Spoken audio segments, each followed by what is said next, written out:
আসসালামু আলাইকুম সুপ্রিয় শিক্ষার্থীবৃন্দ, আমি সুলতানা পারভিন, হাজী আসমত কলেজ, ভৈরব কিশোরগঞ্জের অনলাইনের পক্ষ থেকে তোমাদের সবাইকে ধন্যবাদ। তোমরা যারা আজ একাদশ শ্রেণীতে ভর্তি হয়েছ, তোমাদের সাথে সশরীরে ক্লাস করা সম্ভব হচ্ছে না করোনা নামক মহামারীর প্রাদুর্ভাবের ফলে। তবে নিয়মিত তোমাদের সাথে অনলাইনে ক্লাস হবে, তোমরা নিয়মিত অনলাইন ক্লাসে অংশগ্রহণ করবে। আমি আজ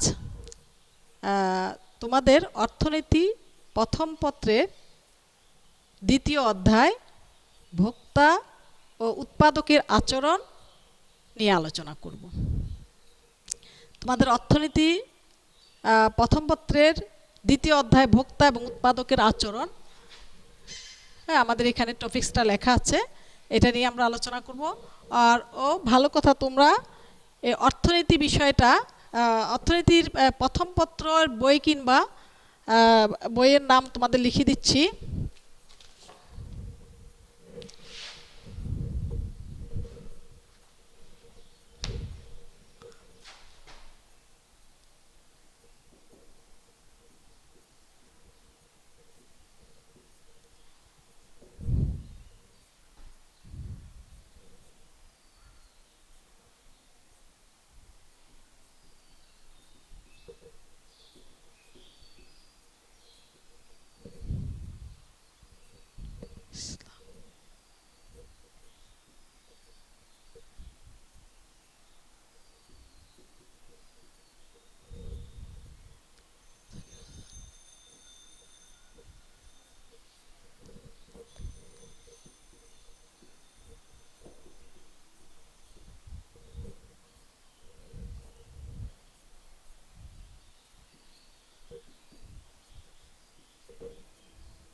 সুপ্রিয় শিক্ষার্থীবৃন্দ, তোমরা অর্থনীতি প্রথম পত্র, এই তিনজন রাইটারের নাম লেখা আছে: আনন্দমোহন বিশ্বাস, শেখ শামীম ইসলাম, মোহাম্মদ জাকির হোসেন। হ্যাঁ, আর অর্থনীতি দ্বিতীয় পত্র রণজিৎ কুমার নাথের বইটা তোমরা কিনবা।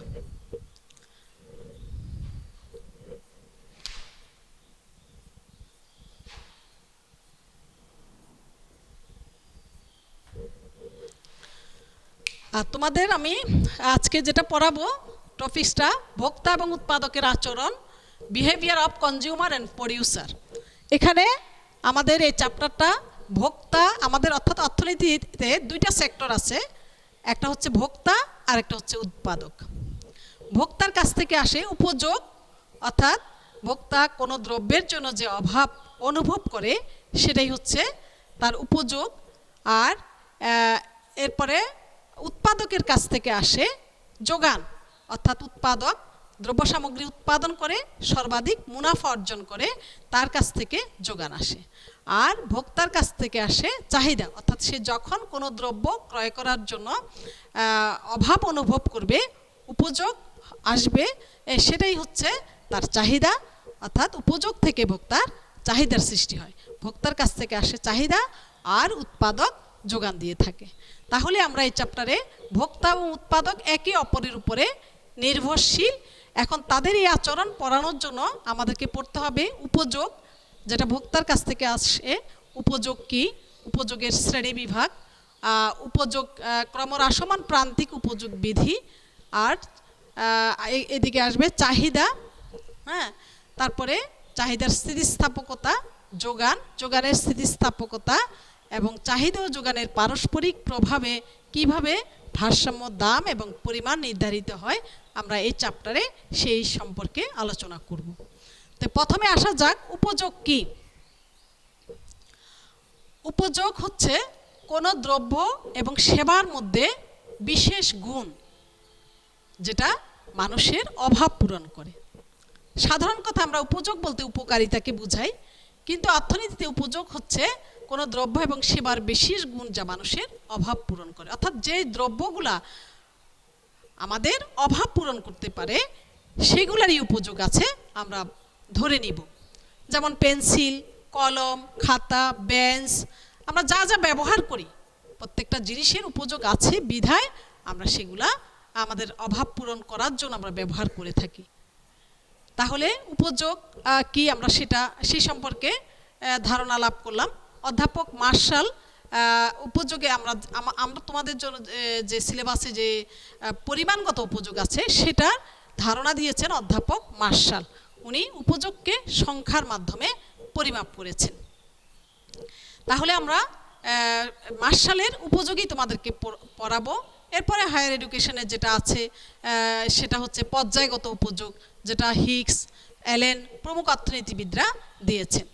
এখন আমরা মার্শালের উপযোগ তত্ত্বে উপযোগটা কি সেটা জানলাম, যে দ্রব্য এবং সেবার মধ্যে উপযোগ হচ্ছে কোনো দ্রব্য এবং সেবার বিশেষ গুণ যেটা মানুষের অভাব পূরণ করতে পারে। তাহলে আমরা এরপরে আমরা উপযোগের যে বৈশিষ্ট্য সেগুলো সম্পর্কে আলোচনা করব। উপযোগের কিছু বৈশিষ্ট্য আছে। প্রথমে আছে উপযোগ একটি মানসিক ধারণা।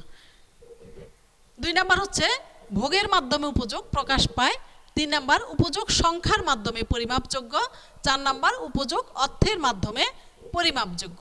তাহলে আমরা এই বৈশিষ্ট্যগুলো জানতে পারলাম উপযোগের। এরপরে যে জিনিসটা আছে সেটা হচ্ছে উপযোগ 2 ধরনের, একটা হচ্ছে মোট উপযোগ, প্রান্তিক উপযোগ। আমরা এখানে উপযোগের কিছু বৈশিষ্ট্য দেখতে পারলাম। সেখানে এরপরে যেটা আমরা এখানে লেখা আছে বোর্ডে সেটা হচ্ছে উপযোগ 2 ধরনের, একটা হচ্ছে মোট উপযোগ, প্রান্তিক উপযোগ। এখন মোট উপযোগটা কি? আমরা বলছি উপযোগ অর্থের মাধ্যমে পরিমাপযোগ্য। উপযোগ সংখ্যা দ্বারা পরিমাপ করা হয়। আবার একটা নির্দিষ্ট সময় আমি যতই একটা দ্রব্যের বিভিন্ন একক ভোগ করতে থাকি এর উপযোগ আস্তে আস্তে কমতে থাকে। উপযোগ ক্রমহ্রাসমান, অর্থাৎ একটা নির্দিষ্ট সময় একটা দ্রব্যের বিভিন্ন একক যতই ভোগ করতে থাকি এর উপযোগ আস্তে আস্তে কমতে থাকবে।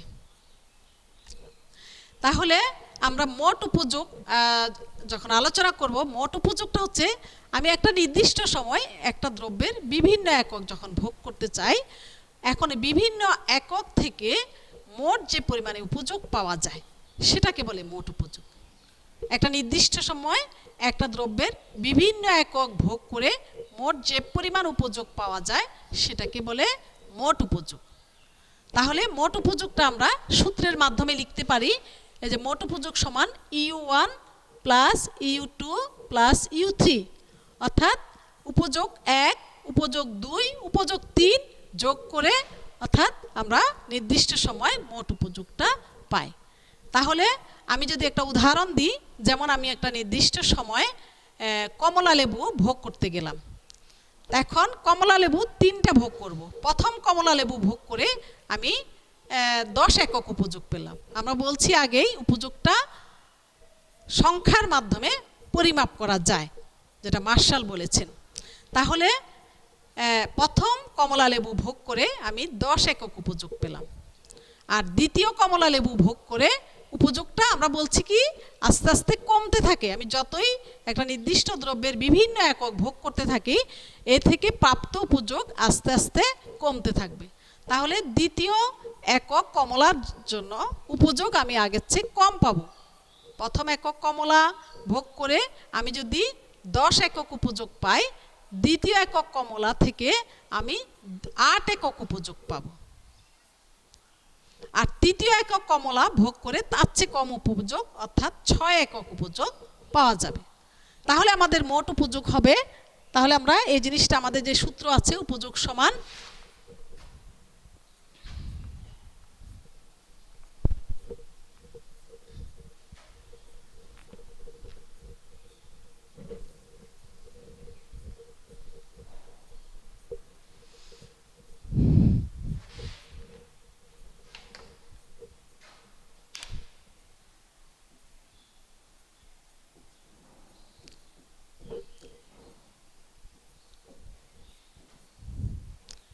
TU is equal to U1 plus U2 plus U3। তাহলে টিইউ সমান ইউ1 আমি বলছি 10 এককের সমান প্রথম কমলা লেবু, অর্থাৎ প্রথম উপযোগ আমার 10। তারপরে দ্বিতীয় কমলা লেবু থেকে পেলাম, দ্বিতীয় একক কমলা লেবু ভোগ করে পেলাম 8 একক উপযোগ, তৃতীয় একক কমলা লেবু ভোগ করে পেলাম 6 একক উপযোগ। তাহলে আমার টোটাল ইউটিলিটি হলো কত? 10 18 18 6 24। তাহলে মোট উপযোগ হলো আমার 24। অর্থাৎ আমি 3টা কমলা লেবু ভোগ করলাম, প্রথম কমলা লেবু থেকে 10 একক, দ্বিতীয় কমলা লেবু থেকে 8 একক এবং তৃতীয় কমলা লেবু ভোগ করে আমি পেলাম 6 একক। তাহলে মোট 3টে কমলা লেবু এট এ টাইম ভোগ করলে আমার মোট উপযোগ হয় 24 একক। এই হলো মোট উপযোগ। এখন আমরা এই জিনিসটা একটা সূচির মাধ্যমে দেখাবো, মোট উপযোগের সূচি।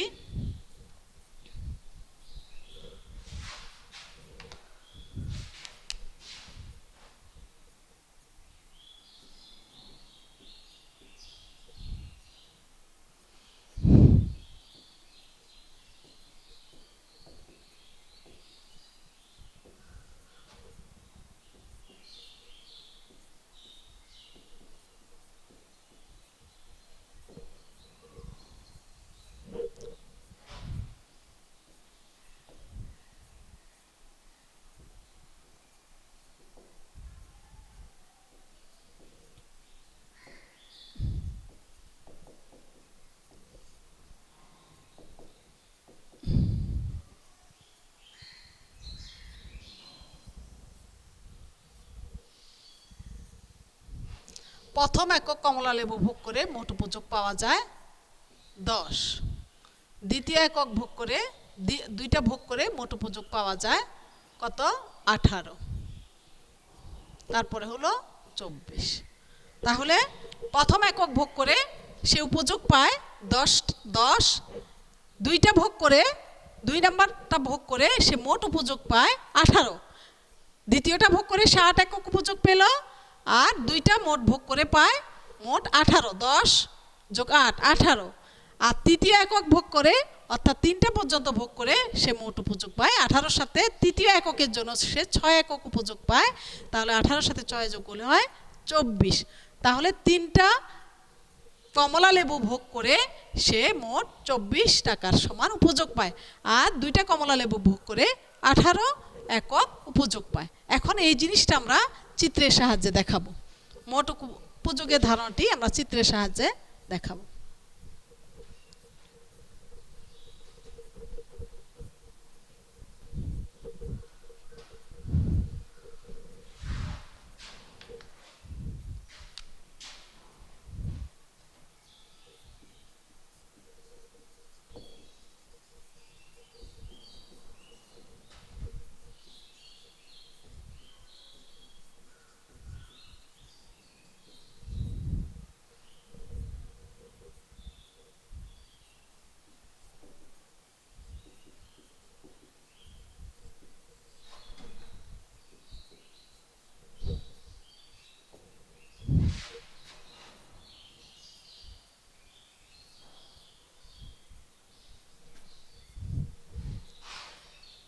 ওয়াই অক্ষে মোট উপযোগ,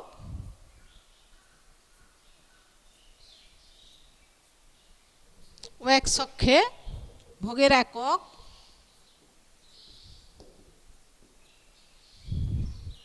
ভোগের একক আমাদের 3টা, প্রথম, দ্বিতীয়, তৃতীয়। প্রথম, দ্বিতীয়, তৃতীয়। আর মোট উপযোগ হচ্ছে 10 18 24। তাহলে আমরা 3 8 24 আমরা দিতে পারি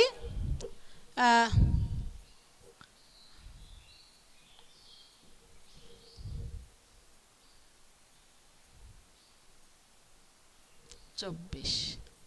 তাহলে আমাদের 18টা হবে এখানে 18, 10টা হবে আমাদের এখানে 10। তাহলে আমরা ওয়াই অক্ষকে অর্থাৎ মোট উপযোগটাকে আমরা 3 8 24 8 8 করে ভাগ করে, যেখানে 8-এর উপরে আমরা দেখলাম 10টা বসালাম, 16-এর উপরে 18টা বসালাম। এখন আমরা মোট উপযোগ রেখাটা আঁকবো। প্রথম একক ভোগ করে সে 10 টাকার সমান উপযোগ পায়। তাহলে 10 থেকে একটা লম্ব এ বিন্দুতে মিলিত হয়। দ্বিতীয় একক ভোগ করে সে 18 একক উপযোগ পায়। 18 থেকে একটা লম্ব টানি যেটা বি বিন্দুতে মিলিত হয়। তৃতীয় একক ভোগ করে 24 একক উপযোগ পায়, যেটা সি বিন্দুতে মিলিত হয়। এখন এ বি সি বিন্দু তিনটি যোগ করে যে রেখাটা পাওয়া যায় সেটা হলো মোট উপযোগ রেখা। তাহলে এইভাবে আমরা এরকম একটা তোমাদের সূচি দেওয়া থাকলে পরীক্ষাতে এইভাবে আমরা চিত্রে উপস্থাপন করব। লম্ব অক্ষে মোট উপযোগ, ভূমি অক্ষে ভোগের একক। আমরা জানি ভোগের একক আমাদের এখানে সূচিতে 3টা, প্রথম দ্বিতীয় তৃতীয় সমান ভাগে ভাগ করব। আর এখানে আমাদের সর্বোচ্চ সংখ্যা আছে 24। 24টাকে আমরা 3 ভাগে ভাগ করি, 3 8 24। তারপরে আমাদের যে সূচির সংখ্যাগুলো আমরা হিসাব করে বসিয়ে দিই, যা 8-এর উপরে 10, এরপরে 16-এর উপরে 18 আর 24 তো আছেই। তাহলে আমরা এই যে প্রথম একক ভোগ করে সে 10 একক উপযোগ পায়, দ্বিতীয় একক ভোগ করে সে 18 একক উপযোগ পায়, যেটা বি বিন্দুতে দেখানো হলো। তৃতীয় একক ভোগ করে সে 24 একক উপযোগ পায়, যেটা সি বিন্দুতে দেখানো হলো। এখন এ বি সি বিন্দু তিনটি যোগ করে যে রেখা পাওয়া যায় সেটাই হচ্ছে মোট উপযোগ রেখা। তাহলে এখন আমরা প্রান্তিক উপযোগ সম্পর্কে আলোচনা করব। প্রান্তিক উপযোগটা কি প্রথমে আমাদের সেটা জানতে হবে। প্রান্তিক উপযোগ, প্রান্তিক মানে হচ্ছে শেষ, অর্থাৎ অতিরিক্ত 1 একক দ্রব্য ভোগ করার ফলে সে যে অতিরিক্ত উপযোগ পায় সেটাকে বলে প্রান্তিক উপযোগ। অতিরিক্ত 1 একক দ্রব্য ভোগের ফলে যে অতিরিক্ত উপযোগ পাওয়া যায় সেটাকে বলে প্রান্তিক উপযোগ। এখন আমরা প্রান্তিক উপযোগের সূত্রটা বোর্ডে দেখাই।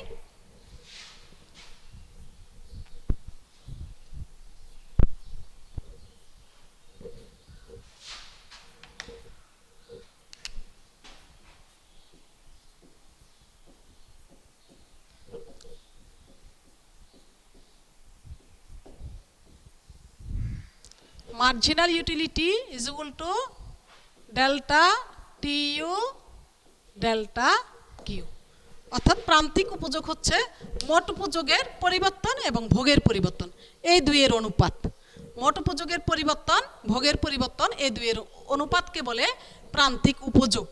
তাহলে প্রান্তিক উপযোগ যতই আমরা একটা দ্রব্যের বিভিন্ন একক ভোগ করতে থাকবো একটা নির্দিষ্ট সময়, বিভিন্ন একক থেকে প্রাপ্ত উপযোগ আস্তে আস্তে কমতে থাকবে। কমতে কমতে এক সময় 0 হয়ে যাবে। এরপরে যদি আমাকে আরও ভোগ করতে বলা হয় তাহলে আমার উপযোগ নেগেটিভ হয়ে যাবে। একটা উদাহরণ দিয়ে জিনিসটা বুঝাই। যেমন একটা নির্দিষ্ট সময় আমি কমলা লেবু ভোগ করতে গেলাম। প্রথম কমলা লেবু ভোগ করে আমি 3 একক উপযোগ পেলাম। দ্বিতীয় কমলা লেবু ভোগ করে স্বাভাবিকভাবে আরও কম উপযোগ পাবো, ধরি 2 একক উপযোগ পেলাম। কারণ যতই আমি ভোগ করতে থাকবো উপযোগ আস্তে আস্তে কমতে থাকবে। তৃতীয় একক কমলা লেবু যখন ভোগ করব তখন আরও কম, যেমন 1 একক উপযোগ পেলাম। তারপর যদি চতুর্থ একক কমলা লেবু ভোগ করি তাহলে আমার উপযোগ 0 হয়ে যাবে। প্রতি ক্ষেত্রে 1 1 করে কমলে পরে চতুর্থ একক কমলা লেবু যখন ভোগ করতে যাব তখন আমার উপযোগ 0 হয়ে যাবে। তারপরে যদি আমাকে জোর করে আরও কমলা লেবু ভোগ করতে বলা হয় তখন কিন্তু উপযোগ নেগেটিভ হয়ে যাবে, -1 হয়ে যাবে। হ্যাঁ, তাহলে পঞ্চম এককের ক্ষেত্রে আমার উপযোগ হয়ে যাবে -1। এইভাবে উপযোগটা এক সময়, প্রান্তিক উপযোগ এক সময় কমতে কমতে 0 হয়ে যায়, এরপরে নেগেটিভ হয়ে যায়। এই জিনিসটা আমরা একটা সূচির মাধ্যমে এবং চিত্রের মাধ্যমে তোমাদেরকে দেখাই। একটা সূচি দিয়ে জিনিসটা ব্যাখ্যা করি।